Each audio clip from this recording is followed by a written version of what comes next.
everyone! Magandang araw sa inyong lahat. And yes, this is the second part sa storya ni Pia na sinimulan natin kahapon. Pero this is the final part.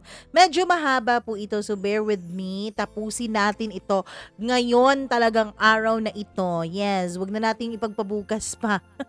So medyo bilis-bilisan natin.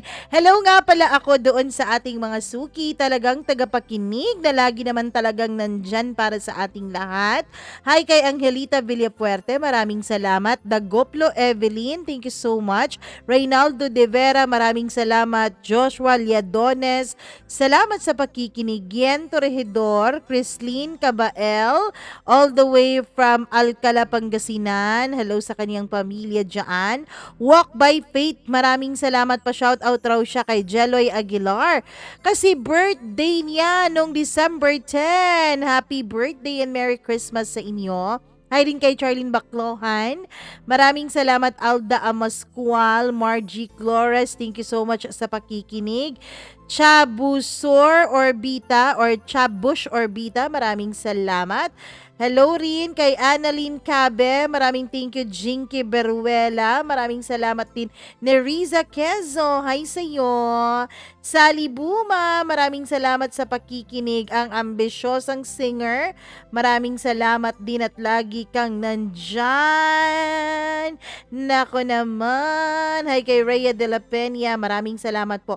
Liza Nana Diego, thank you so much sa pakikinig at sa lahat po ng mga nag-comment dyan. Maraming salamat. Huwag na nating patagalin dahil alam kong excited ka na, kaya eto na ang last part at part 2 ng kwento ni Pia dito lamang sa Dear Mama Mia.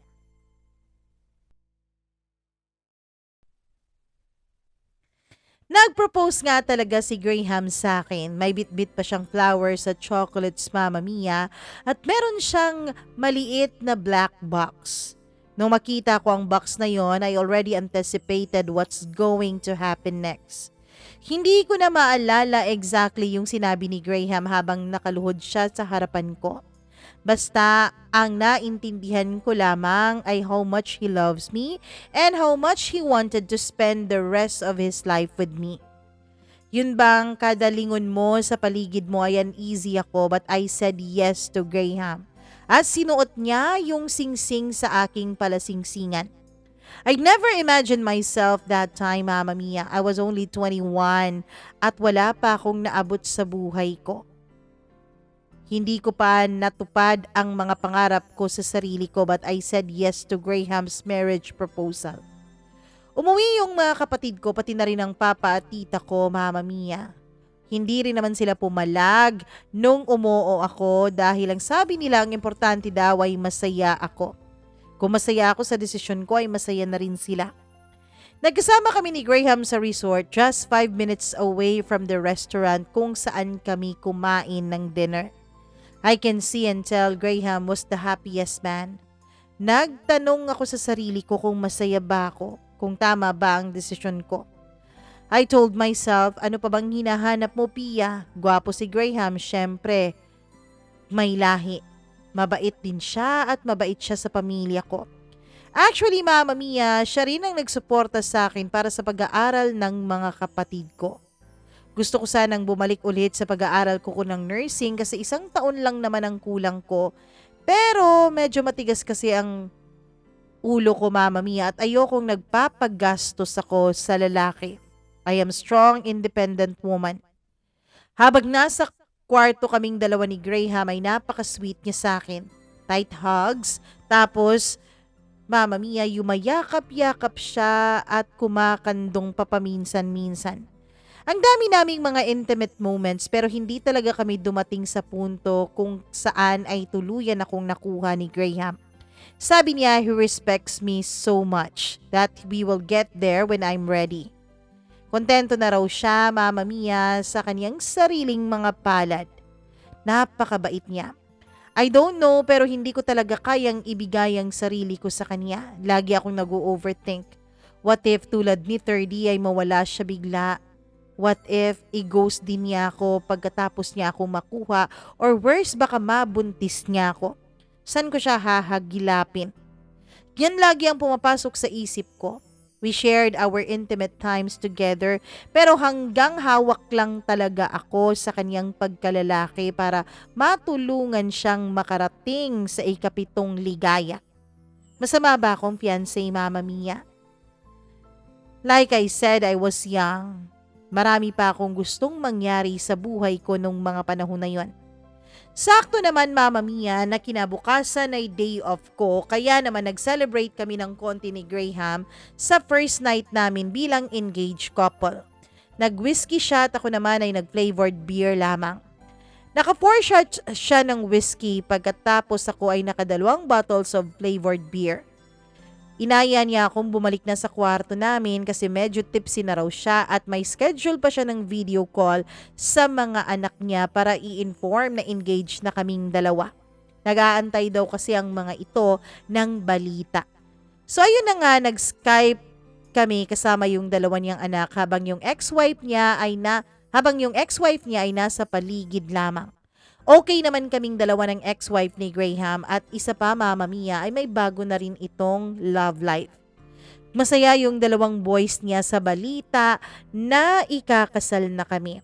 Mga bata pa yung mga anak niya nung mga panahon na yon. Masayang masaya sila at excited silang makilala ako. Kaya smooth naman ang lahat, Mama Mia. At pagkatapos nga ng video call na yon ay nakatulog itong si Graham dahil nga sa whiskey. Dahil hindi pa ako inaantok ay nagdesisyon akong lumabas at mag-walking muna sa beach. Meron pong maraming stars sa langit noon at full moon pa, Mama Mia, kaya naman ang liwa-liwanag ng paligid. Gustong-gusto kong naglalakad talaga sa beach dahil fascinated ako sa mga stars doon. Naglalakad ako ng nakapaa lamang. Napakasarap sa pakiramdam na yung mga paa mo ay tumatapak sa buhangin. Parang therapeutic yung feeling. Mama Mia, sa totoo lang, nung mga panahon na yon ay parang nakakaramdam ako ng anxiety at depression. Hindi ko alam kung bakit. Gusto ko naman sana talagang sagutin ang sarili ko pero napakarami kong frustration sa buhay. Dinala ako ng mga paa ko sa isang beach resort, mga 100 meters away from the resort kung saan kami nagsistay ni Graham. May 2 cottage doon na okupado ng puro lalaki na nag-overnight sa beach. Patuloy lamang ako sa paglalakad at nagulat ako, Mama Mia, nung may biglang tumawag sa pangalan ko. Isa pala itong aming kapitbahay at kabarkada ni 30. Tinanong niya ako kung saan ako papunta, gabing-gabi na. Sabi ko naman ay nagwo-walking lamang, paalis ng pagkaburyot. Maglalakad na sana ako dire-diretso, Mama Mia, nung bigla siyang nagsabi na alam ko na raw ba na second lieutenant na yung ex-boyfriend ko. At uwi raw ito galing training at nandun sa kabilang cottage dahil ito raw ang gumastos ng kanilang outing na yon. Nung na-mention niya si 30 ay hindi ko alam kung anong mararamdaman ko. Parang tumalon ang puso ko na napakarupok. Pia, ano na namang nangyayari sa'yo? Okay ka naman na, di ba? Sabi mo ayos ka na. Bakit narinig mo lamang ang pangalan ni 30 ay nag-iba ka agad? So ayun, dali-dali akong naglakad pabalik sana sa kwarto namin ni Graham. Nagpaalam na agad ako dun sa kapitbahay namin na yon. Tinanong niya ako kung saan ako nagsistay at sinabi ko naman yung pangalan ng resort. Naglalakad ako noon at binibilisan ko ang mga lakad ko, Mama Mia. At inisip ko na makalayo na dapat ako sa lugar na yon. Sana nakaupo pa ako ngayon sa buhangin at nagmumuni-muni kung hindi ko lang nakita yung kapitbahay ko na yon. Habang naglalakad ako ay hindi ko na namalaya na meron rin palang sumusunod sa akin na binibilisan din ang kaniyang paglakad. Nung lumingon ako, sa likuran ko ay nagulat ako. Halos nawala ng blood circulation ang katawan ko, Mama Mia. Dahil si 30 pala ang sumusunod sa akin. Natalikod na sana ako nung bigla niya akong hinawakan sa aking braso. Jeez, paglapat pa lamang ng kaniyang kamay sa braso ko ay iba na ang pakiramdam ko. Bakit kaya ganito lagi ang nararamdaman ko kapag nagkadikit ang mga balat naming dalawa ni 30? Tinanong niya ako kung saan ako papunta. Mama Mia, napatigil ako sa paglalakad ko at tinignan ko siya. How I miss this voice. Naiiyak ako at hindi ko alam kung anong mararamdaman ko. Pia, get yourself together. You're engaged na, remember? Paalala ako noon sa sarili ko. Tinanong niya ako kung sinong kasama ko, Mama Mia, in a very authoritative voice. Halos hindi ako makahinga noon. Gusto kong sabihin sa kanya na namimiss ko siya at masaya ako na nakita ko siya ulit, pero walang ni isang salitang gustong lumabas sa bibig ko. Pwede ba tayong mag-usap, P? One time lang? Ano bang dapat nating pag-usapan? Sa wakas ay naitanong ko rin sa kanya, Mama Mia. Akala ko ay okay na ako. Akala ko nakapag-move on na ako, pero after all these years, it has always been him. Napaka-unfair naman ng mundo. May isang taong mahal na ako at dumayo pa talaga mula sa kabilang dako ng mundo para lang makita ako at makasama ako.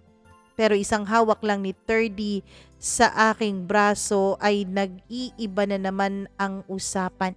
Nag-iiba na naman ang aking nararamdaman. Hindi ko talaga maintindihan ng sarili ko. Dapat hindi ko nararamdaman yung ganito. Gamitin mo naman yung utak mo, Pia. Si Graham nandun sa hotel room nyo. Tulog na tulog. Nag-aantay sa'yo at handa kang pakasalan. Pero at the back of my mind, Mama Mia, kahit ang dami kong defenses nung mga panahon na yun ay naisip ko rin na dapat ay makipag-usap na ako kay 30. Siguro it's about time na mag-usap kaming dalawa at linawin kung ano talagang nangyari sa amin. Maski kasi sa tinagal-tagal ng lumipas na panahon ay hindi pa rin mawala ang mga tanong sa isip ko. Kino-convince ko ang sarili ko, Mama Mia, na dapat i-consider ko rin ito as closure para sa naramdaman ko noon kay 30. I know it's long overdue pero I needed this. We needed this. Sige, mag-usap tayo. Kamusta ka na? Long time no see. Grabe, how long has it been? Ngayon pa talaga nagtagpo ang daan nating dalawa. Pinipilit ko talaga noong wag ipahalata sa kanya na kinakabahan ako. Pinipilit kong ipakita sa kanya na confident ako, Mama Mia. Kalalabas ko lang galing training, P. Binigyan kami ng break bago kami mag-training ulit para sa deployment na namin kung saan kami unit maa-assign. Wow, congratulations! I never imagined na papasok ka ng army. Kasi diba, civil engineering graduate ka? Well, habang graduate ka nga noon o graduating ka nga noon, wala na akong naging balita sa'yo eh. But I'm happy for you. It runs in the blood nga siguro. Mama Mia, yung mga tito at lolo ni 30 ay puro po mga sundalo. Kaya ako nasabi yon. Tinanong niya ako kung kumusta na ako, kung umiiyak pa raw ba ako tungkol sa mama ko. Eto talagang si 30, wala talagang pakiramdam. Lagi niya talaga akong nahe-headshot lalo na pagdating sa soft spot ko. At dahil nga naalala ko na naman ang mama ko dahil sa tanong niya, Mama Mia, ay biglang parang bumukol yung lalamunan ko. Tinignan pa niya ako sa mata ko at hindi ko na namalaya na tumutulo na palang mga luha sa aking mga mata. Nung niyakap niya ako ay umiyak na talaga ako ng tuluyan. Hindi ko alam kung ano bang iniiyakan ko. If umiiyak ba ako dahil namimiss ko siya at naalala ko yung mga sakit nung nawala siya o umiiyak ba ako dahil kay mama. Other part of me, Mama Mia, ay hindi na gustong alamin kung bakit pa ako umiiyak. Yakap-yakap ako ni 30 noon habang nakaiyak ako at lagi niyang hinahaplos ang likuran ko. Ewan ko ba kung anong meron kay 30. Yung mga kamay niya na humahaplos sa likuran ko ay parang therapeutic sa akin. Where have you been, Third? Tanong ko sa kanya dahil hindi ko na napigilan ang sarili ko dahil sa mga kinikim-kim kong galit. Bakit mo ako iniwan? Inilagay niya ang daliri niya sa labi ko. Sabi niya, ilabas ko lang daw lahat ng hinanakit ko at makikinig siya sa akin. Eto talagang taong to. Napakakapal ng mukha, siya naman tong dahilan ng mga heartaches ko. Nung matapos na ako sa kakaiyak, somehow that night, Mama Mia, it was very refreshing. Na para bang may natanggal sa kaloob-looban ko. Tinanong niya ako kung tapos na raw ba akong umiyak, kung handa na raw ba akong makinig sa kanya. In-explain niya sa akin, Mama Mia, na napaka-childish daw niya at irresponsible nung time na yon nung iniwanan niya ako nang wala man lang pasabi. Hindi niya raw alam kung anong gagawin noon sa kanyang pag-aaral dahil nagsa-struggle daw siya at bumabagsak na siya sa kanyang mga subjects. Alam daw niyang may responsibility siya sa akin na sunduin ako sa school para may kasama ako. Pero Mama Mia, inuuna niya raw noon ang pag-aaral niya. Siguro life is a matter of decision making talaga. At mali ako ng desisyon ko nung mga panahon na yon, Pia. I left you hanging nang wala man lang akong pasabi. Sabi niya, Mama Mia, hindi niya raw makayang sabihin sa akin ang totoo na kailangan niya ng space at mag-focus sa kanyang pag-aaral. Dahil naisip raw niya na baka masaktan ako kapag sinabi niya yun. Ayaw niya raw akong saktan. Pero habang nagpo-focus raw siya sa kanyang pag-aaral ay dun din daw siya napabarkada at natutong uminom. Na para bang naging addiction niya ang pag-inom noon at halos gabi-gabi na siyang umiinom kapag nag-aaral sila. Gusto niya raw mag-explain sa akin pero natakot siya. Hindi raw niya kayang humarap sa akin. Hanggang sa dumami na ang mga nangyari at namatay na ang mama ko na wala siya sa tabi ko. Galit na galit raw siya noon sa kanyang sarili, Mama Mia. Nakita niya raw nang umiiyak ako na pati raw siya ay nakadagdag sa mga pasakit na meron ako. Alam daw niya ang mga nangyayari sa buhay ko. May isang panahon daw na akala niya ay may tapang na siya para i-explain ang sarili niya sa akin. Pero nung pagdating niya sa bahay namin ay nandun si John at nakita niya akong masaya habang kausap ito. Kaya ayon, lumayo siya sa akin. Imbes na maging okay kami ay natakot siya, Mama Mia, na lumapit sa akin kaya nakipagbalikan na lang daw siya sa ex niya nung high school. Mas lalo raw naging magulo ang buhay niya. Dahil hindi niya raw alam kung ano ang ginagawa niya noon. At parang hindi tugma ang kanyang ginagawa sa kanyang nararamdaman. Nashock ako sa kanyang mga sinabi at hindi ko alam kung ano ang isasagot. Kaya tinanong ko siya kung bakit ngayon lang siya. Willing naman akong pakinggan ka, third. Sana sinabi mo na lang. Tapos sinabihan mo pa yung isang classmate mo na hiwalay na tayo. Alam ko, Pi. Alam ko na ang pakalaking kasalanan ng ginawa ko sa'yo. Hinawakan niya ang kamay ko at dinala doon sa kanyang dibdib. Mama Mia, may sasabihin pa sana siya nung nakita niya ang singsing sa aking ring finger. Pia, anong ibig sabihin nito? Huli ka na 30. I'm engaged. 1 year na kami ng fiancé ko and just today I said yes to his proposal. Medyo humina ang boses ko noon dahil hindi ko alam kung paano ko ba yun sasabihin sa kanya. Ang unfair kasi ng mundo eh. Pwede namang nagkita kami nung wala pa akong sabit. Bakit ngayon pa talaga? Shock si 30 dun sa sinabi ko, Mama Mia. Sinabihan niya akong tignan ko raw siya sa kanyang mga mata at sabihin ko sa kanya na wala na akong gusto sa kanya. Kapag nagawa ko raw yun ay titigilan na niya ako at hindi na niya ako guguluhin pa. Pero umiyak ako at nagtanong ako kung bakit ngayon pa siya. Paulit-ulit niya akong sinabihan na titigan ko raw siya sa kanyang mga mata at sabihin hindi ko na siya mahal. Pero Mama Mia, hindi ko magawang sumunod sa kanya.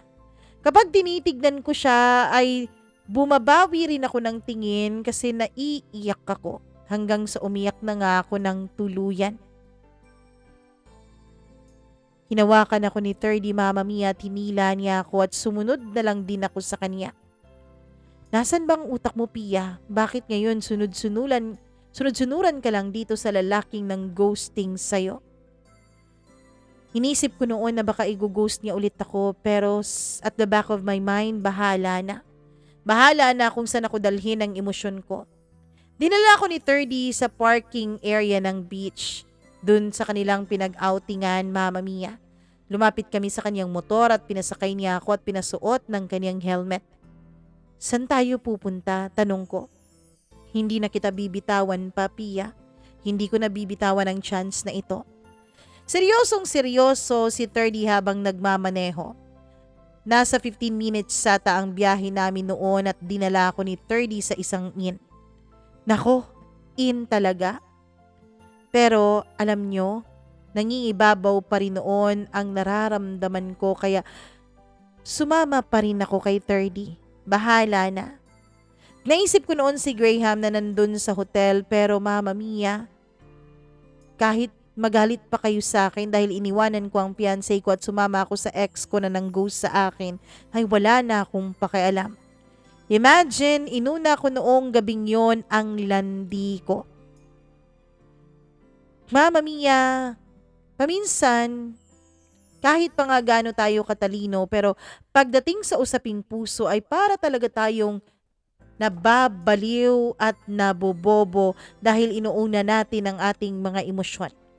Pumasok kaming dalawa ni 30 sa inn. Naupo ako sa bed at shock at saka in love. Yes, aaminin kong in love talaga ako kay 30.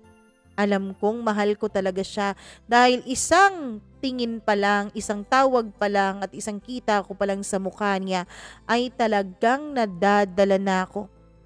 Lumapit si 30 sa akin matapos niyang isara yung pintuan at inilock.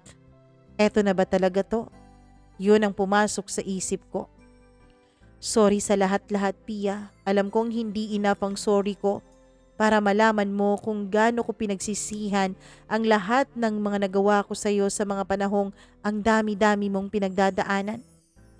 Niyakap ako ni 30 Mama Mia at hinawakan niya ang aking mukha ng dalawa niyang kamay. Pagkatapos noon ay hinalikan niya ako. Paglapat pa lang ng kanyang labi sa aking mga labi ay para na akong mamamatay at hindi na ako nag-iisip noon, kundi ang gumanti na lang sa kanyang mga halik. It was hot and very passionate. Napakabilis ng mga kamay ni 30 at agad itong bumaba sa leeg ko hanggang sa mga chocolate heels ko. Minasahin niya ang mga ito habang nagli-lips to lips kami, Mama Mia. Para na akong mababaliw noon sa nararamdaman ko. Hindi ko na alam noon kung paano ko pagigisingin ang sarili ko. Mabilis ding nahubad ni 30 ang dress na suot ko na pang beach noon. Bra na lang at saka underwear ang suot ko at para na akong bold star noon, Mama Mia. Bakit wala talaga akong lakas para patigilin si 30 sa ginagawa niya? Patuloy pa rin si 30 sa kanyang ginagawa sa aking katawan, Mama Mia, na para bang wala na siyang ibang gustong gawin sa buhay niya kundi ang sambahin ang katawan ko. Hinalikan niya ang leeg ko hanggang sa dumating na siya at ang kanyang mga labi sa mga chocolate heels ko. Mama Mia, hindi ko na naisip nung mga panahon na yon si Graham. Oo, umabot din naman kami sa mga ganong punto ni Graham. Yun bang naghalikan? Pero iba talaga sa pakiramdam ang mga haplos ni 30. Mas lalo pang naging mabilis ang kamay ni 30, Mama Mia, at inanhook na niya yung bra ko at saka itinapon sa may gilid. Grabing init na ang nararamdaman ko noon at nag-e-enjoy na talaga si 30 sa ginagawa niya sa mga chocolate heels ko. Habang ako naman ay sinasabunutan noon ng kanyang buhok. Hanggang dumating ang kamay ni 30 sa may hips ko, Mama Mia, at agad niyang hinubad ang underwear kong suot. Ano nang nangyayari? Pinagpala na rin ng kanyang mga daliri ang aking pagkababae. Parang wala na talaga akong lakas sa tuluyan ko nang isinuko nung mga panahon na yon ang sarili ko kay 30. Puro ungol ko na lamang ang maririnig sa kwartong yon. Naisip ko kasi na baka pagsisihan ko kapag pinigilan ko ang pupwedeng mangyari sa aming dalawa ni 30 noon. So go with the flow na lang ako nung mga panahon na yon. Pero ang totoo ay sarap na rin ako sa pakiramdam ko. Napakagaling ni 30. Eto ba ang sinasabi nilang romansa militar? Hanggang sa dahan-dahan niya akong itinulak pahiga sa bed, Mama Mia. Napakalalim na ng paghinga ko nung mga panahon na yon. Hanggang sa tinitigan ako ni 30 sa aking mga mata na para bang inaantay ang pagpayag ko. Siguro, naintindihan din niya sa facial expression ko na pumapayag ako sa gusto niyang gawin. Kaya ayon, hinubad na rin niya ang kanyang suot na shorts pati na rin ang underwear niya. Nahiya ako sandali, Mama Mia, at nakapanlunok ako ng aking mga laway nung pinahawak na ni 30 sa akin yung kaniyang sandata. Well, nahawakan ko na rin naman ang sandata ni Graham, ng fiancé ko, pero iba talaga ang sandata ng taong mahal natin. Mama Mia, tinignan ako ni 30 sa aking mukha habang sinusubukan niyang pumasok sa akin. Nagulat pa siya nung ayaw pumasok ng diretsyo. P, ako pa pala ang first mo. Anong akala ba niya nung matapos siya ay binigay ko sa kung kani-kaninong lalaki ang pagkababae ko? Hindi ako sumagot, Mama Mia. Nagtitigan lamang kami habang dahan-dahan niya ulit sinubukan hanggang sa naging isa kaming dalawa. Napakasakit. Akala ko ay puro sarap lang pero may sakit pala talaga kapag una mong naranasan ang bagay na yon. Mama Mia, masakit pero nakakabaliw din ang sarap na kanyang binibigay sa akin. Hanggang sa dumating na nga siya sa ikapitong langit at Mama Mia, sa loob pa talaga niya ipinaputok yung sa kanya. Pero hindi ako nag-overthink nung mga panahon na yon. At nung nilabas na nga ni 30 ay hinalikan niya ako sa aking labi hanggang sa aking lieg kahit na pawis ako nung mga panahon na yon. I love you, Pia. Akin ka lang. Hindi ako sumagot sa kanyang sinabi. Pagkatapos humupa ng nararamdaman ko ay doon na ako nag-umpisang mag-overthink. Mama Mia, habang natutulog si 30 ay ako naman ay gising na gising pa rin ng diwa ko at nag-iisip. First, anong gagawin ko kay Graham? Nag-yes ako sa kanyang proposal. Tapos ito palang ginawa ko. Second, sa akin lahat pinutok ni 30. Paano kung mabuntis ako tapos bigla na naman siyang aalis dahil sabi niya ay aalis daw siya para sa another training. What if ang gusto lang pala niya ay makuha niya ako tapos i-ghost niya ulit ako? Nagawa nga niya akong i-ghost ng ilang taon, ngayon pa kaya kung kailan malalayo siya sa lugar namin? Napakaraming tumatakbo noon sa utak ko. Mama Mia, iniisip ko noon kung ano ba ang pwedeng mangyari sa buhay ko.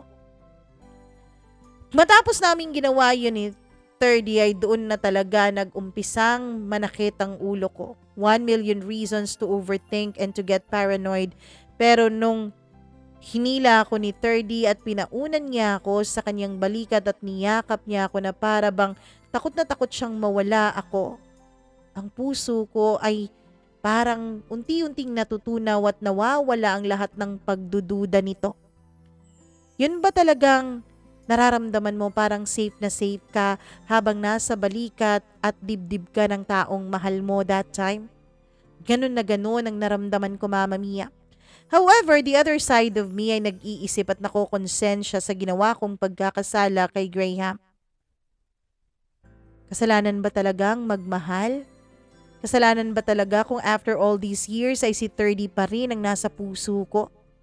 Sabi ng iba, true love has a habit of coming back. Actually, I realized na hindi naman pala nawala yung pagmamahal ko sa kanya. Kumbaga, naging dormant lamang siya sa loob ng puso ko, waiting for a triggering factor para maramdaman ko ulit ang pagmamahal na yon. And it's never too late to make things right. I never expect na yun din si 30, Mama Mia. But at least this time, I will be true to myself. Kinalimutan ko ang pride ko. Pwede naman talaga noon na kinalimutan ko yon at pinuntahan ko siya sa bahay nila at tinanong siya kung anong nangyayari sa amin, di ba? Kinamusta ko man lang siya. Pero dahil nga nung mga panahon na yun ay bata pa kami at pinairal ko ang pride ko, I let things happen. Kaya ayun, naiwan akong hanging, naiwan akong ginoghost. Pero hindi nyo rin naman siguro ako ma-blame kasi nga I was so young and I was in a difficult time of my life nung mga panahon na yon. Tinitignan kong mabuti ang mukha ni 30 na tulog na tulog na. He slept very peacefully. Pero yung kaniyang arms ay super tight pa rin na nakayakap sa akin. I love you, 30. I whisper in his ears. I have doubts just 5 minutes ago pero buo na ang desisyon ko ngayon at paninindigan ko na to. So ayun na nga, habang tulog si 30 ay dahan-dahan akong umalis sa balikat niya para balikan si Graham at sabihin sa kanya ang tunay kong nararamdaman. Siguro naman ay maiintindihan niya ako. At least engaged pa lang kami at wala pa namang date kung kailan kami magpapakasal.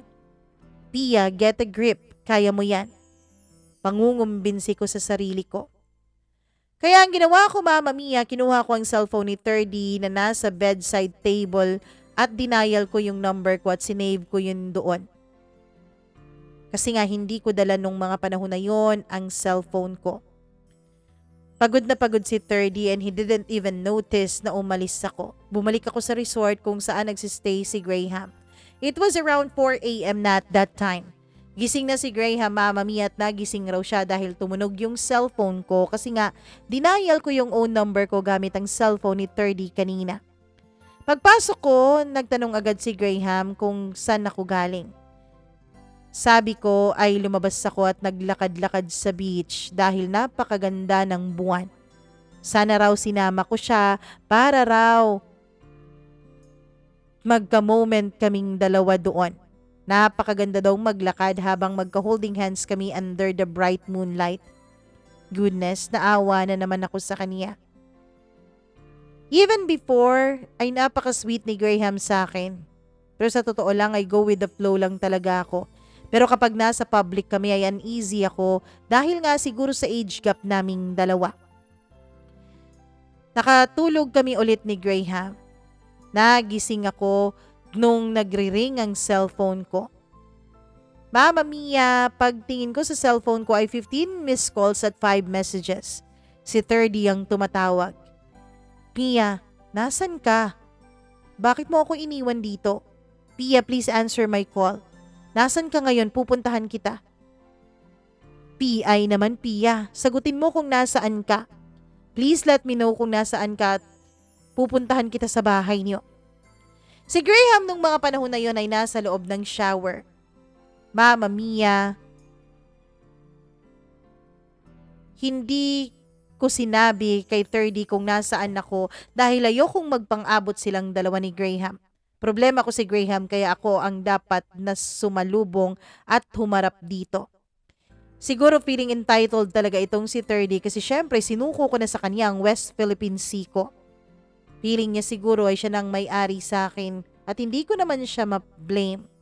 Paglabas ni Graham sa shower ay sinabi niyang kanina pa raw nagre-ring ang cellphone ko. Mama Mia, itong si Graham ay hindi talaga niya ugaling mangialam ng cellphone. Siguro ganun talaga kapag foreigner.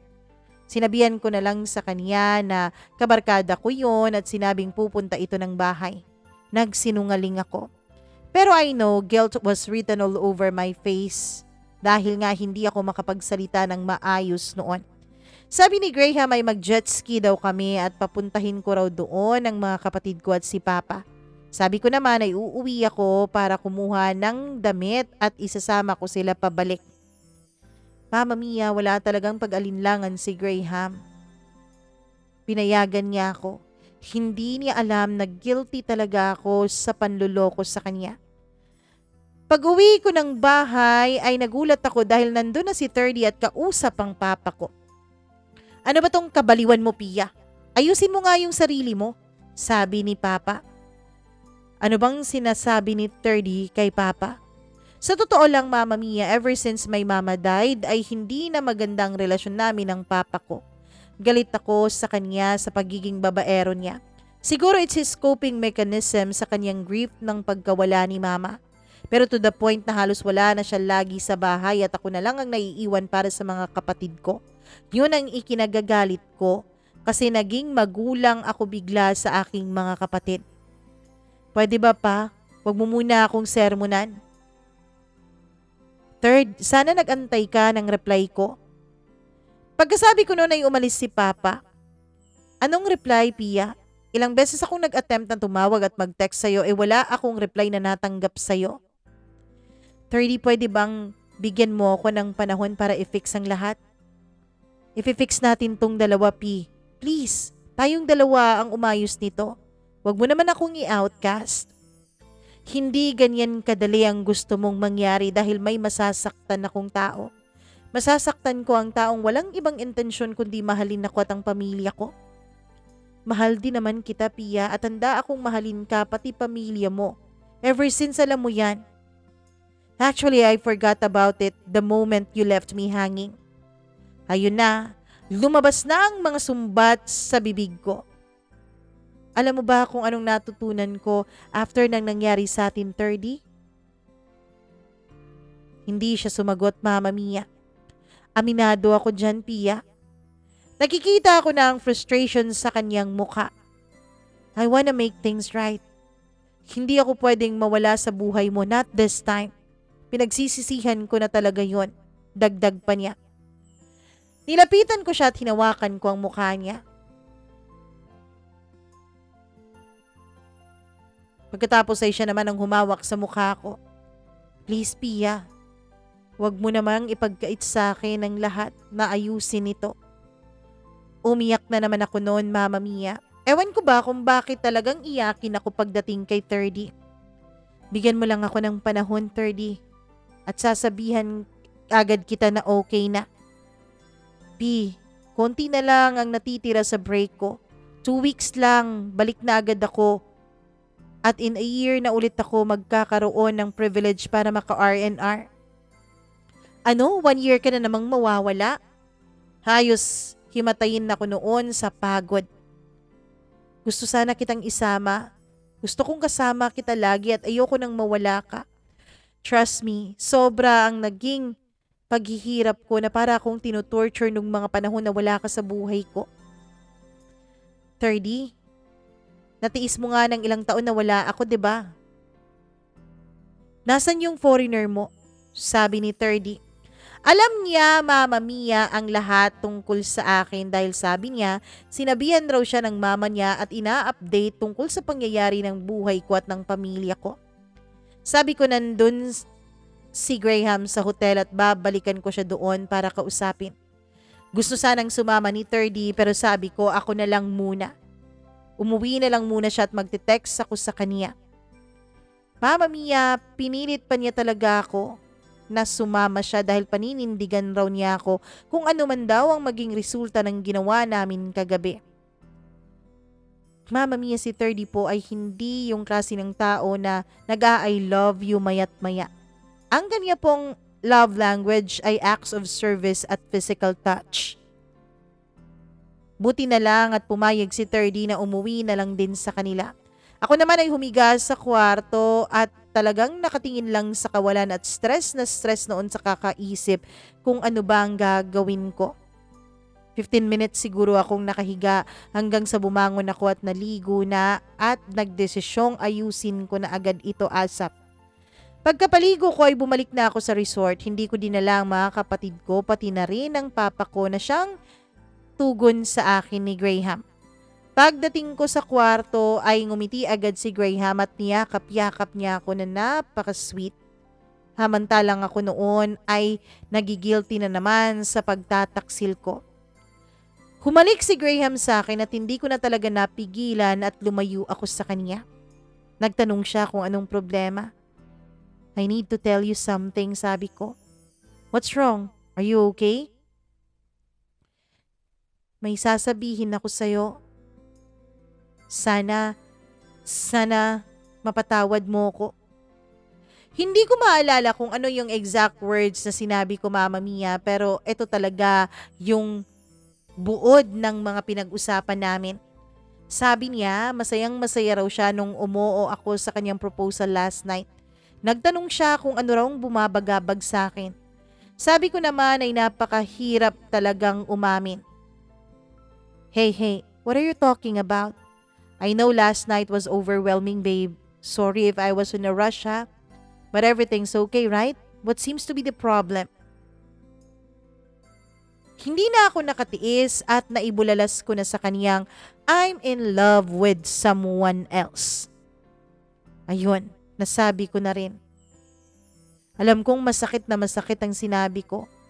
Agad akong pumikit, Mama Mia, dahil kahit in love ako kay 30 ay hindi ko rin naman kayang makitang nasasaktan si Graham dahil napakabuti niyang tao. For a second ay parang hindi siya nakapag-react. Are you serious? I can't believe you're saying this. Although I already have hints because you can't even give yourself to me. Can we fix this? Can we still fix this?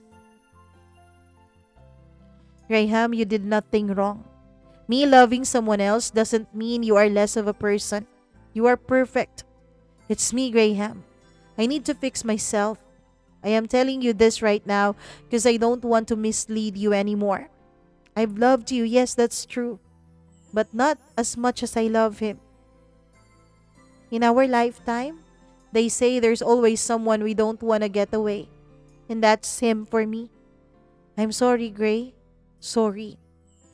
Malungkot na malungkot ang mukha ni Graham, Mama Mia, pero alam niyo ba na para akong nabunutan ng tinik dahil sa wakas ay nasabi ko na rin sa kanya ang bumabagabag sa puso ko. Meron talaga sigurong punto ng buhay natin na kailangan nating magdesisyon ng napakahirap. At ang desisyon na yon ay ang magsasabi kung ano ba talaga ang ating landas na tatahakin. I understand, babe. I just can't believe you are actually doing this. But I appreciate you for being honest with me. So maybe we'll just enjoy each other's friendship while I'm still here? Napakabait ni Graham. Walang kahit na konting bahid ng katoksikan. Napakabait niya. At sana nga lahat ng babaeng nangangarap mahalin ay makahanap ng katulad niya. So ayun na nga, Mama Mia, dahil may 3 araw na lang na natitira si Graham sa kanyang pagstay doon, ay sinulit namin yon. Sinamahan ko siya.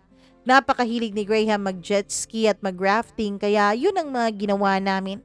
Hanggang sa bumalik na rin siya ng Canada at we still remained friends even up to now. On the other hand, Mama Mia, si 30 ay tawag ng tawag sa akin. Laging humihingi ng update. Sinusundo at hinahatid niya rin ako sa trabaho ko. How long will it last? I don't know. Pagbalik namin ni 30 sa buhay ng isa't isa ay bumalik agad ang mga happy hormones ko, Mama Mia. Parang naging masaya ako. Hanggang sa dumating ang 3 araw na lang at babalik na si 30 sa Port Bonifacio. Eto na naman at nabuhay na naman ulit ang anxiety ko. Pinakiusapan ko siya na mag-leave muna sa trabaho niya. Pinakiusapan niya ako na sa 3 araw na natitira niya ay mag-leave daw muna ako sa trabaho ko. Para raw pumunta kami ng ibang lugar at magbakasyon. We spent our 3 days together, Mama Mia, kung saan-saan kami gumagala. P, promise me, antayin mo ako ha. And I promise you, ikaw lang talaga at wala nang iba. I hope makapag-antay ka sa akin ng 1 taon. Kasi 1 taon pa bago ako magkaroon ng privilege for R&R. 15 days yung break nila sa privilege every 3 months supposedly. Pero dahil bago pa lang at kakagraduate pa lang noon ni 30 ay 1 year pa bago siya magkaroon ng ganong break. Malungkot pero kailangang tanggapin. Basta andito lang ako palagi 30, mag-aantay. And please no more ghosting 3rd. Pipilitin ko na wag mag-overthink at wag pairali ng pride ko para mag-work tong relationship natin. And I hope you'll do the same. Hindi man ako expressive, Pia, pero alam mo kung gaano kita kamahal. Ayokong umabot ulit tayo sa ganong uri nang hindi tayo nagpapansinan. I've learned my lesson. Hindi ko kayang wala ka. Masayang masaya kami ni 30, Mama Mia. Sana nga hindi na matapos ang kasiyahan na yun eh. Kapag naman nasa loob kami ng room namin ay tsuktsakan malala ang nangyayari. Walang kapagurang pagniniig at pagtatalik sa isa't isa. In love na in love talaga ako. At nagpapasarap lang kami sa 3 araw naming bakasyon. The night before siya bumalik ay nag-dinner kami kasama ang pamilya niya. Siyempre sina Kap at yung tita niya ay nagulat. Pero naging masaya naman. Tawang-tawa kami habang ayon nagdi-dinner. Nung matapos ang dinner namin with his family ay agad niya akong inihatid sa bahay namin at makikipag-usap raw muna siya sa papa ko. So ayun, nag-usap sila. Kinabahan ako ng very very light pero sabi niya wag na lang daw akong makinig at pinaalis niya ako. Pero dahil nga chismosa ako ay hindi pa rin ako umalis, Mama Mia. Ang narinig ko sa pinag-uusapan nila ay gusto raw ni 30 na pabalikin ako sa pag-aaral ko at siya na raw ang bahala. At first, medyo galit ang papa ko kay 30. Siguro ay nasaksihan ng papa ko kung paano ako naging down noong nawala si 30 sa buhay ko. Pero pagkatapos ng conversation na yon ay naging okay din naman silang dalawa at pumasok na sa loob ng bahay namin si papa. Kaming dalawa na lang ni 30 ang naiwan sa labas. Nandun kami sa may balkonahe at magkatabi kaming nakaupo. Sinabi niya sa akin na magpa-enroll raw ako at bumalik raw ako sa pag-aaral ko. Sabi ko may trabaho ako. Ayokong tumigil dahil nandyan din ang mga kapatid ko na umaasa sa akin. Sabi naman niya, Mama Mia, gusto niya raw na matapos ko ang kurso ko. Paano yun? May mga kapatid ako, sabi ko. Iiwan ko sa iyo ang ATM ko. Mama Mia, nagulat ako noon at muntik ko pa talaga siyang mahampas. Ano na lang ang sasabihin ng kanyang mga magulang kung iiwanan niya sa akin ang kanyang ATM? Sabi ko ayoko ng ganon. Nagtatrabaho ako. Pwede ko rin namang isabay ang pagtatrabaho at pag-aaral. Mama Mia, sabi niya, wag na raw akong humindi. Wag na raw matigas ang ulo ko. Pero what if mabuntis ako? All of a sudden ay naitanong ko yon. Yan lang. Yan ang magiging problema. Hindi ko pa alam nung mga panahon na yon kung mabubuntis ba ako o hindi dahil wala pa namang 1 buwan matapos may unang nangyari sa amin. Pero Mama Mia, alam ko, hindi na rin naman ako masyadong kinakabahan noon kung mabubuntis man ako dahil nakita ko naman at naramdaman ko naman ang sincerity ni 30 sa kanyang mga sinasabi sa akin. Hanggang sa dumating ang araw na bumalik na siya sa Fort Bonifacio. Nakakasad lalo na kapag nagsisend off ka ng loved one mo sa airport. Pero wala tayong choice. Kailangan kasi yun ang trabaho niya. Umiyak na lang ako, Mama Mia, dahil mamimiss ko si 30. Lumipas ang ilang mga buwan at medyo may naramdaman akong kakaiba sa sarili ko.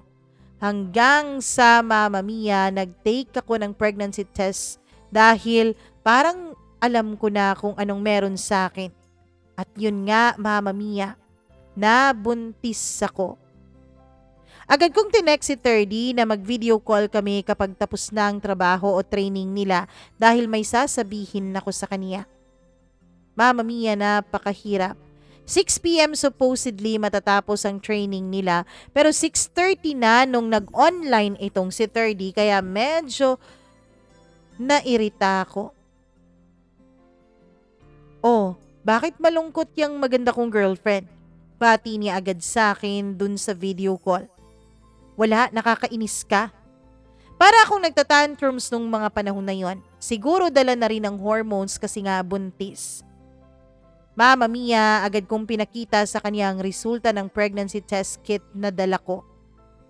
Anong ibig sabihin yan? Tanong niya. Buntis ako. Sabi ko nang may pagkalakas na boses. Nataranta si 30 dahil bigla akong umiyak sa kabilang linya. Kinausap niya ako at pinakiusapan na wag na raw akong umiyak. Pero yung mga luha ko ay hindi ko mapigilan. Ewan ko ba? Ganito talaga kapag buntis yung hormones natin ay parang nababaliw at parang kung ano-ano na lang ang gusto niyang maramdaman.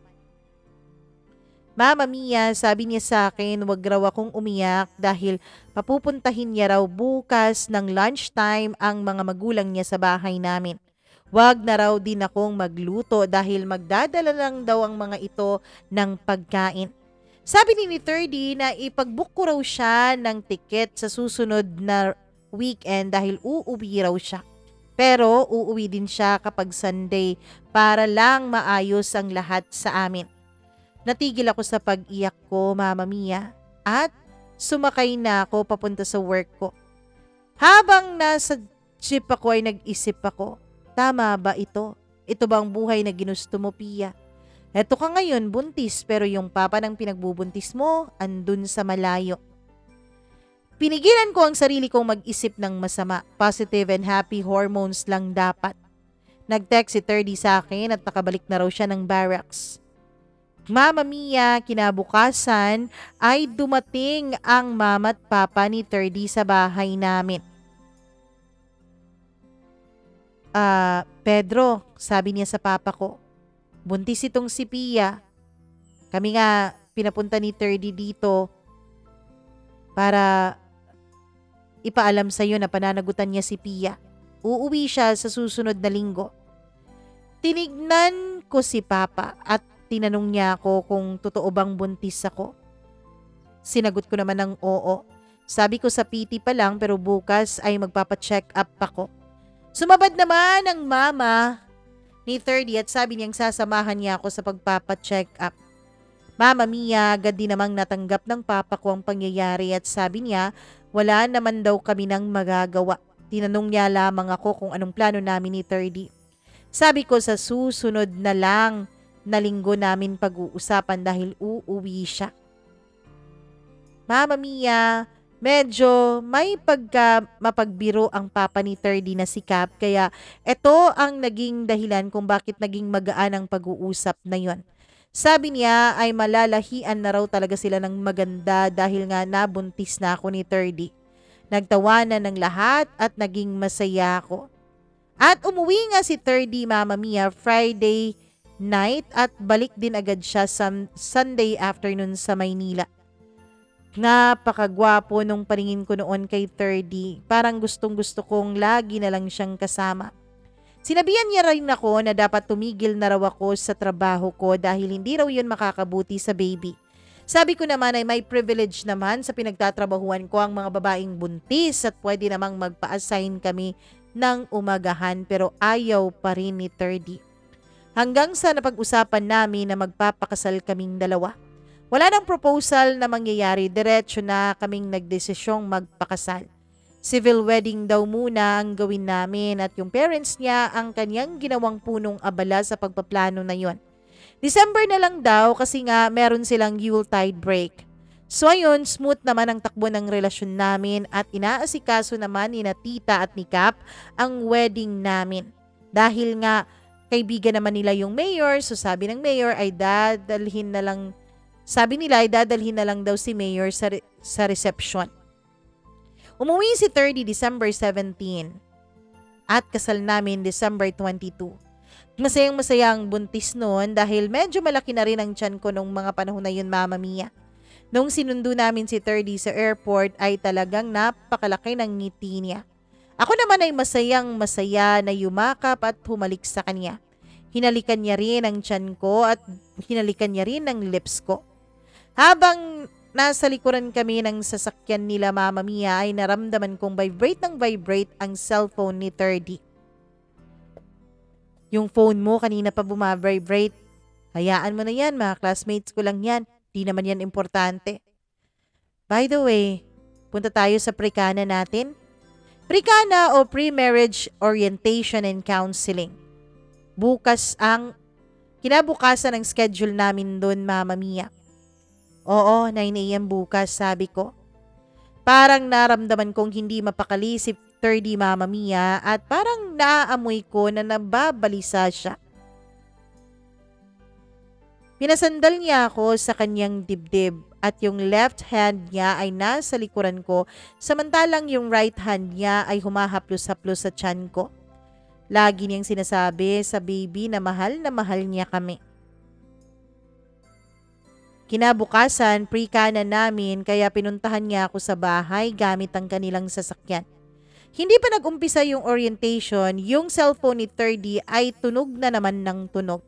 Tumayo siya, sabi niya, sasagutin niya lang daw sandali ang kasama niya. At hindi ako handa, Mama Mia, yung sinagot niya yon, pero umalis siya sa tabi ko. Nilet go ko na lang ang negative kong iniisip noon. Everything's fine. December 18 ang prekana, December 22 ang schedule ng civil wedding naming dalawa. Pag uwi namin sa bahay nila ay dumiretso kami sa kwarto niya at dun kami tumambay. Sabi niya maliligo daw muna siya dahil naiinitan siya. Naiwan niya yung cellphone niya sa kanyang study table sa kwarto. Nagulat ako nung bigla itong mag-vibrate. Hindi naman ako nangingialam ng cellphone pero ewan ko parang may instinct sa aking nagsasabing tignan ko yung cellphone niya. At nung tinignan ko yun, Mama Mia, ay nabasa ko doon. Hi baby 30, answer my call please. Ayun, parang gumuho ang mundo ko. Dali-dali akong lumabas sa bahay nila at wala akong paalam na naglakad pauwi sa bahay namin. Ilang beses kong minura si 30 sa isip ko. Buwisit siyang lalaki siya. Pag-uwi ko sa bahay namin ay ewan ko kung anong pumasok sa kokote ko at gusto kong maglayas at gusto kong umalis palayo sa lugar na yon. Agad akong nagligpit ng mga damit ko, Mama Mia. Gusto kong pumunta ng Davao dun sa tito ko. Dali-dali akong nag-empake at tinawagan ko ang tito ko at sinabihan kong sa kanila ako magsispend ng Christmas. Habang nag-empake ako ay biglang dumating si 30. P, saan ka pupunta? Mama Mia, nung mga panahon na yon ay halatang halata sa mukha niya ang pagka-guilty niya.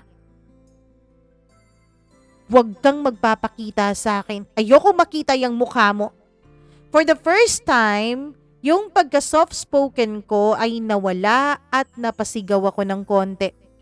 Umalis ka dito. Huwag ka nang magpakita sa akin.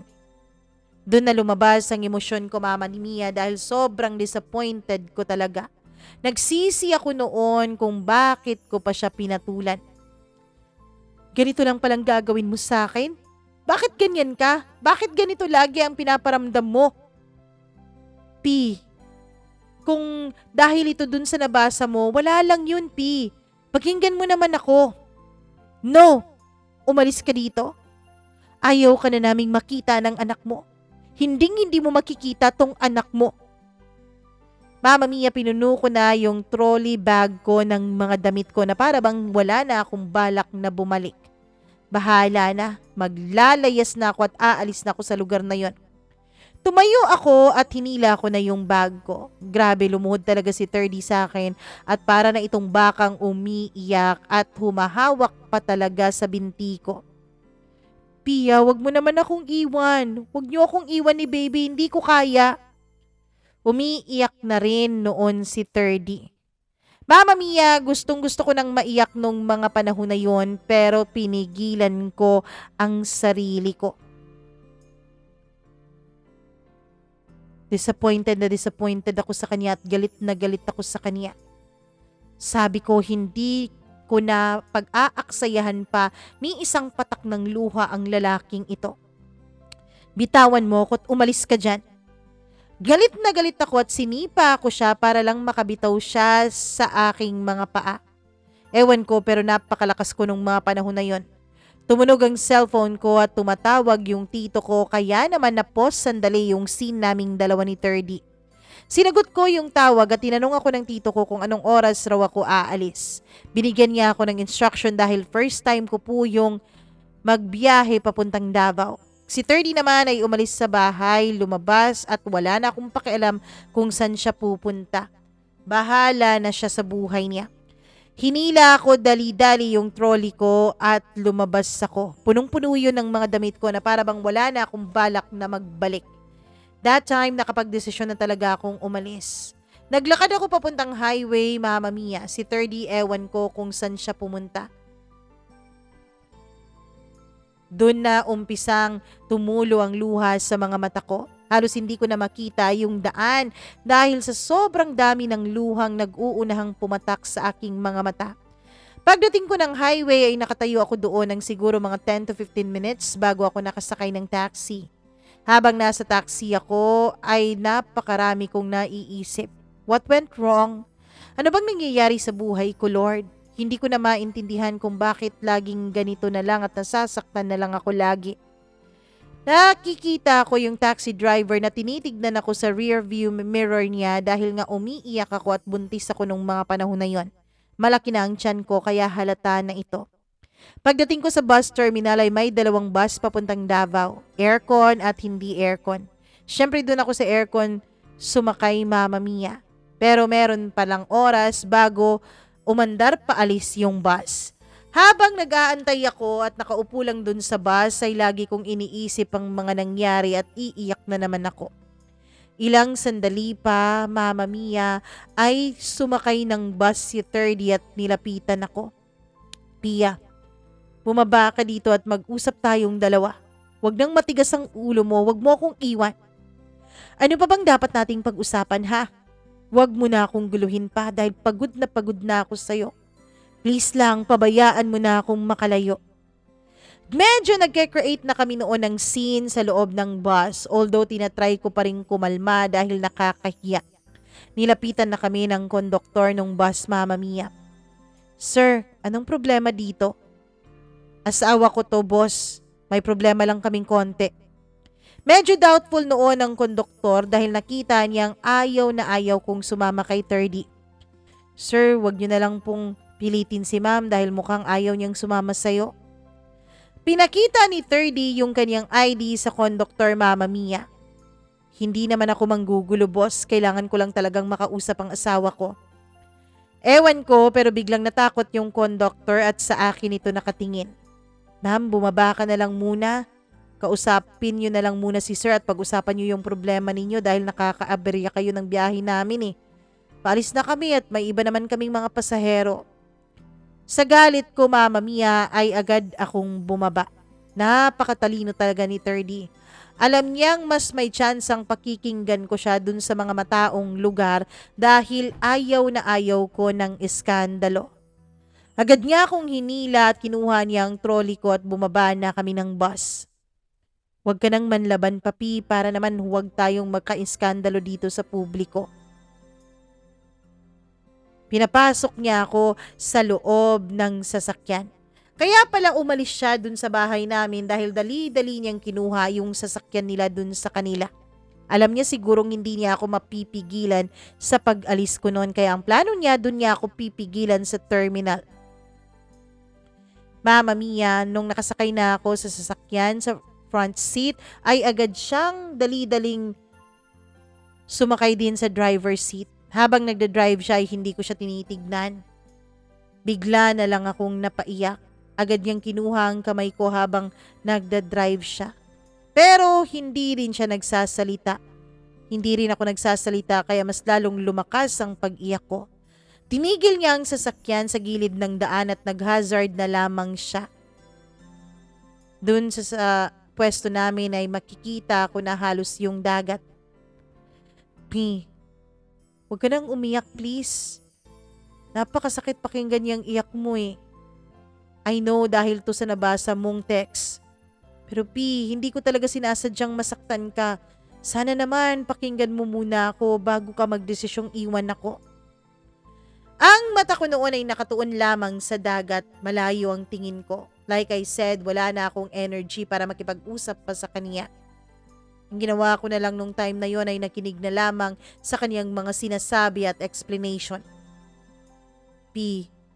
Wala naman talagang kwenta yung text na yun eh. Hindi ko masabing nagkasala ako sa'yo dahil hindi naman talaga. Pinsan yon ng classmate ko sa training na nirereto nila sa akin while nagde-training pa ako. Wala namang tayo nun eh. Pero yung babaeng yan parang syota siya ng bayan. 2 weeks lang kaming naging kami. 2 beses nga lang kaming nagkita. Kasi napakarami niyang naging boyfriend dun sa training. Hindi kami nagkita that time. Hindi rin ako seryoso sa kanya. Pero ewan ko ba dun sa babaeng yun? Nung bumalik na ako ng Maynila ay tawag na ng tawag sa akin na para bang sinasadya niya. Hindi nga ako lumalabas-labas doon after Klase P. Sinabihan na rin siya ng kanyang pinsan na ikakasal na ako. Pero mas lalo atang lumala. Kahit patamaan ako ng kidlat ngayon, P, wala talaga akong ginagawang masama sa'yo. Training lang talaga ang nandun sa Maynila at wala nang iba pa. Nakinig lamang ako sa mga pinagsasasabi niya, Mama Mia, at napakahaba pa ng explanation niya. Pero hindi pa rin ako nagsalita. Siguro pagod na talaga ako nung mga panahon na yon. Ayoko mag-sorry sa'yo dahil wala naman akong ginawang masama. Pero magsusorry ako dahil alam kong naramdaman mo ang ganyan dahil sa akin. Never in my wildest dreams, P, na magloloko ako sa'yo. Simula nung nagkabalikan tayong dalawa, wala na akong ibang inisip kundi paano ang mag-build ng future natin kasama ang ating magiging anak. Please naman, huwag ka agad magdesisyon na iwan ako dahil lang galit ka. Noong mga panahon na yon ay nabasag na rin ang tinig ni 30 dahil umiiyak na rin ito. Nasaktan din ako habang pinakikinggan siya, Mama Mia. Binakhag niya ako nung mga panahon na yon dahil nakatingin pa rin ako sa window at hindi ko pa rin siya tinitignan. Hinahalikan niya rin ang ulo ko, Mama Mia. Kaya mas lalo tuloy akong nag-breakdown, lalo na nung hinalikan na niya ang tiyan ko. Baby, please kausapin mo ang mami na wag niyo akong iwan. Wala nang halaga ang buhay ko kung aalis kayo ng mami mo. Iuwi mo na ako sa bahay, 30. Pagod na ako at gusto ko nang matulog, sabi ko sa kanya. Walang sali-salitang pinaandar niya ang sasakyan. Pagdating namin sa bahay ay agad niya akong pinababa pero hindi niya binaba yung trolley bag ko. Para atang wala siyang planong ibaba yun, siguro natatakot siya na baka umalis ulit ako. Inihatid niya ako sa kwarto ko, nakita ko yung mga kapatid kong nag-iyakan, Mama Mia. At natuwa sila nung nakita nila ulit ako. Kung talagang natuloy ako sa pag-alis ko, paano na lang tong dalawa kong mga kapatid? Pagod na ako noon sa kakaisip. Sinamahan ako ni 30 sa kwarto at pinahigaan niya ako sa bed. Hindi talaga ako noon nagsasalita, Mama Mia. Hindi rin ako tumatango sa kung anumang sinasabi ni 30. Magpahinga ka muna, P. Dito lang ako sa tabi mo at magbabantay sa'yo. Again, hindi ako nagsusorry dahil may nagawa akong masama. Nagsusorry ako dahil naparamdam ko sa'yo yung naramdaman mo kanina. I love you, Pia. Sabi niya sa akin at niyakap niya ako. Nakatulog ako dahil sa sobrang pagod, Mama Mia. Nagising ako na natutulog pala si 30 at yakap-yakap ako. Kumilos ako kaya nagising din siya. Nagkatagpo ang mga mata naming dalawa and this time ay kalmado na po ako. Call me stupid pero naniwala ako sa explanation ni 30. I felt his sincerity that time. Ewan ko, siguro ganito talaga kapag mahal na mahal mo yung tao, Mama Mia, ano? Parang laging nangingibabaw yung pagmamahal mo sa kanya kaysa sa sakit na naramdaman mo dahil sa kanya. Agad niyang nilagay yung kamay niya sa aking mukha. P, wag mo nang ulitin yun, please. Wag mo nang ulitin na isipin na iwanan ako. Ikakabaliw ko yun, Pia. Iniisip ko pa nga lang halos hindi na ako makahinga. Gusto kong tawagan mo yung babae at ikaw mismo ang magsabi sa kanya na nandito ako na ikakasal na tayo. Kinuha niya agad yung cellphone niya at nag-dial siya. Sheng, pwede ba wag mo na akong guluhin? May asawa na ako. May baby na rin kaming parating. Humanap ka na lang ng lalaking seseryoso sa'yo. And dapat ikaw din maging maayos ka na ring babae. Hindi nakasagot yung nasa kabilang linya, Mama Mia. Nung tumawag si 30 ay napakasaya pa ng pag-hello nito pero nung nagsimula ng magsalita si 30 ay para na itong napipi at hindi na makapagsalita. Sorry 30 kung nagulo ko ang buhay ninyo. Loko-loko lang naman sana tong pagtawag ko sa'yo at pag-text eh. Sabi niya. Agad na pinatay ni 30 yung tawag. Trust me, Pia. Wala sa isip ko kahit kailan na lokohin at pagsinungalingan ka. Napakaswerte ko ng tao dahil yung long time crush ko ay naging girlfriend ko tapos ngayon mapapangasawa ko na. Nakontento ako sa ginawa ni 30 at nagalikan kami tsaka hinalikan niya rin ang tiyan ko at kinausap niya ulit ang baby namin. Kumalma na ang nararamdaman ko nung time na yon at naging okay na kami ni 30 hanggang sa dumating ang araw ng aming civil wedding. Simpleng-simple lang ang okasyon and it was very intimate dahil close friends and family lang namin ang nandoon. Nakita ko talaga na masayang masaya si 30, Mama Mia. At ako naman ay wala ring pagsisisi. Bumalik si 30 sa Luzon para tapusin ang platoon leader training niya. Tapos ay dineploy din sila sa kung saan saang mga unit. Medyo malayo-layo ang assignment ni 30 somewhere around Eastern Summer. Medyo challenging noong mga panahon na yon ang communication naming dalawa dahil wala pong signal dun sa kanyang kinaroroonan. Pero Mama Mia, naging masaya naman ang aming pagsasama at ang aming relasyon. Challenging, oo, doble po ang challenge namin na LDR kaysa doon sa mag-asawang nandyan lang kasama ang isa't isa. Pero going strong pa rin kaming dalawa. At nakauwi nga rin naman si 30 nung nakapanganak ako at masayang masaya ako at kaming dalawa nung lumabas na ang baby girl namin. Walang pagsidla ng kasiyahang naramdaman namin, Mama Mia, lalo na nung nakita ko kung gaano ka hands-on daddy itong si 30. Actually, matagal na po kaming kasal dalawa at naka-4 na anak na kami. Masayang masaya ako, Mama Mia. Napakahirap pa rin ang buhay dahil nga may mga pagkakataon na naa-assign sa malayo ang aking asawa. Pero sa ngayon, ang assignment niya ay just 5 hours away mula sa bahay namin. At umuuwi siya every weekend, Mama Mia. And every time makauwi siya, we make sure na meron talaga kaming mga late night dates na kaming dalawa lang. Part of being married is to keep the fire burning. Sa totoo lang ay masasabi kong swerte ako kay 30 na siya ang napangasawa ko. Super maalaga niya sa akin at sa mga bata, Mama Mia. Siya rin lagi ang nagsasabi na lumabas daw ako kasama ang mga friends ko sometimes.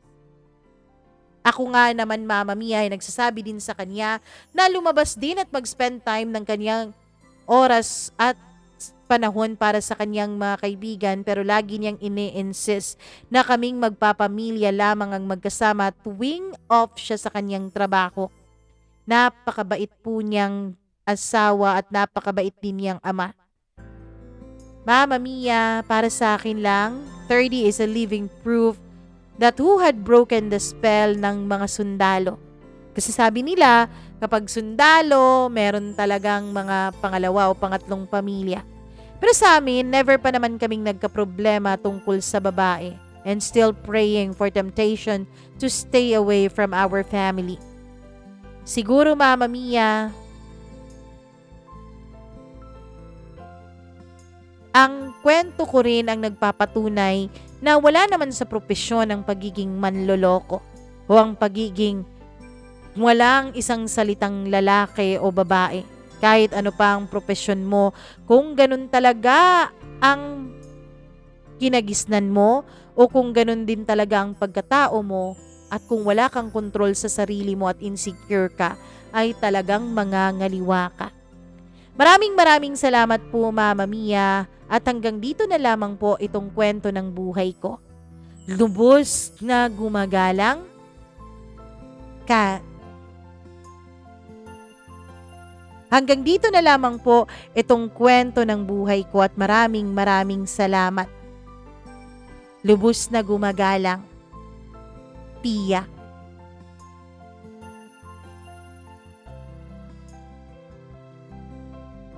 Nako, nagkamali pa talaga ako sa Karen kasi nung Thursday ata yun, Wednesday, Karen yung ating letter sender. Kaya medyo nalito ang aking otak dahil same day ko po itong ni-record. Anyways, maraming salamat, Pia, at congratulations sa napakaganda mong pamilya. Naway tuloy-tuloy na maging maganda ang inyong pagsasama at kung may mga pagsubok man, sama-sama nyo pa rin haharapin bilang isang pamilya. Maraming salamat sa mga nakikinig ngayon at talaga namang pinutukan nyo ang ating channel. Please, huwag kayong mag-atubiling mag-like at share nitong video na to at mag-subscribe sa ating channel. Click nyo na rin yung notification bell para lagi po kayong nanonotify sa tuwing meron tayong video at kwento na ina-upload. At huwag nyo rin kakalimutan na kung may sarili kayong kwento ng inyong buhay, magpadala lamang, isulat lamang yan o i-type nyo lamang at i-email sa mamamiacdo0317@gmail.com. Maraming salamat sa inyong pakikinig. Ako pong muli, ang inyong one and only Mama Mia, dito lamang sa inyong paboritong programa. Magandang araw sa inyong lahat.